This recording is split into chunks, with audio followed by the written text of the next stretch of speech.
Hello. This is Jane Brobbey coming to you from JB Solutions for Education. I hope you're having a great fall.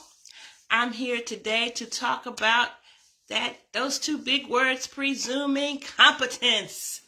And presuming competence means that a person, regardless of their disability, is capable of thinking, learning, understanding, and participating in society just like everybody else. We don't just come up and say, well, you've got a disability, therefore you can't do anything. You can't read, you can't learn to do math. Because let me tell you, that is not true.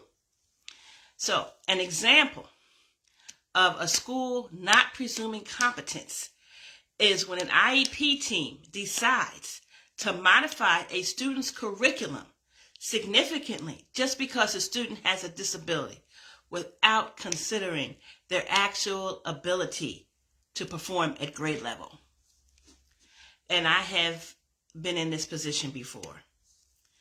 For instance, imagine a middle school student who struggles with communication due to autism. Instead of providing appropriate supports like a speech device or an alternative method for expressing and understanding, the school decides to give them a much lower level reading material than what their classmates receive. So you give the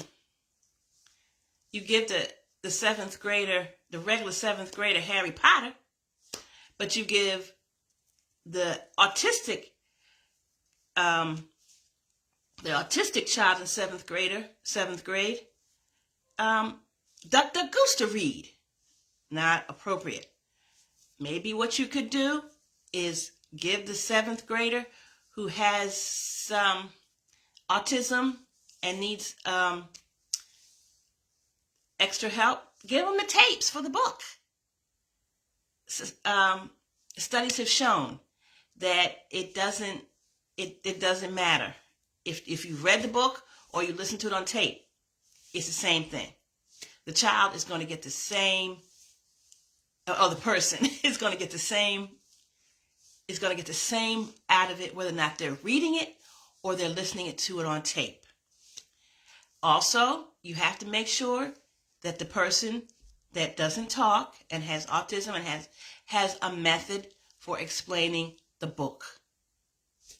Okay, explain their answers, what they thought about it.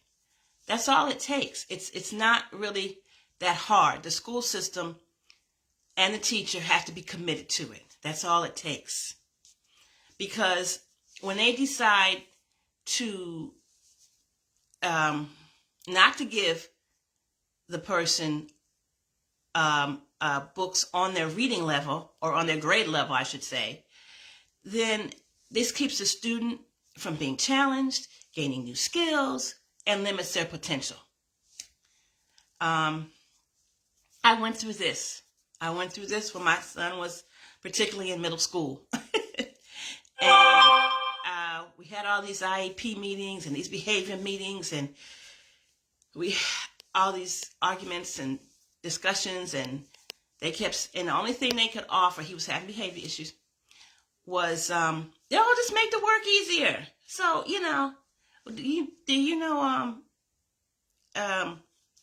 junior middle schoolers love to get out doing work. So what did they do? They just set up a scenario, and I kept telling them, don't unchallenge him, but they didn't listen.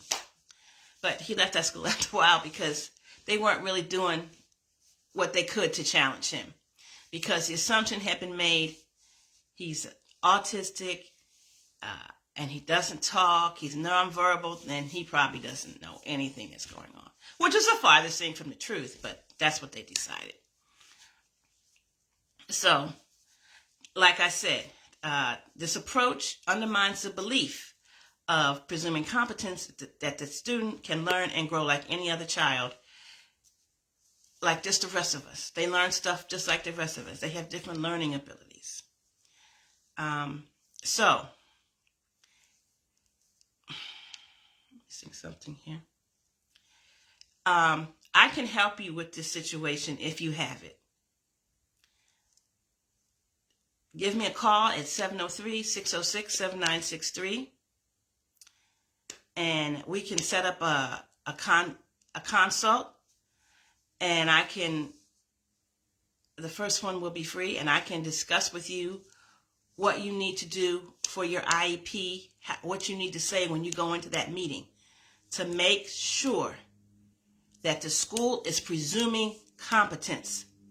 I will have some more tips as the week goes on, but don't let your child who's middle school or even elementary, if he's elementary, don't have him reading Duck, Duck, Goose books. You want your child challenged.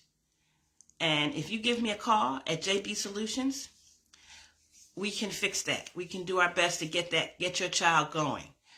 And so that the school system, we can work with how to talk to the school system. We can hand them data so that they will have to presume competence. They will have no choice. Another thing that's coming up is I am starting a parents special needs group online, and I will be offering IEP consultants. So I'll look at your IEP and make suggestions. You will be able to call me with questions or text me up to 10 o'clock at night.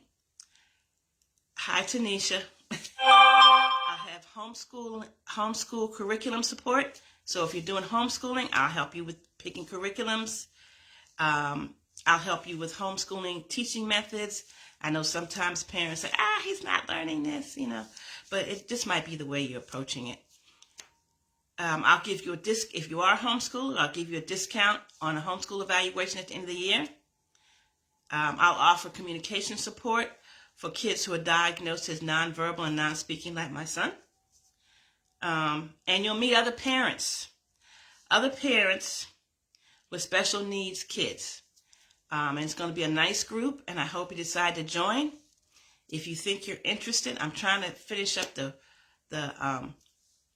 website right now. I have a free book I'll be giving out just on presuming competence. And I'm waiting for the guy to finish with the cover, and the website will be up. If you think you interested in hearing more about that, message me in the comments. If you're watching this later, I'll still look at the comments. Or give me a call at 703-606-7963. Okay. It's been great talking with you. And thank you again, Tanisha. And keep watching. I'll have some more ideas on resuming competence as the week goes on. Have a great one.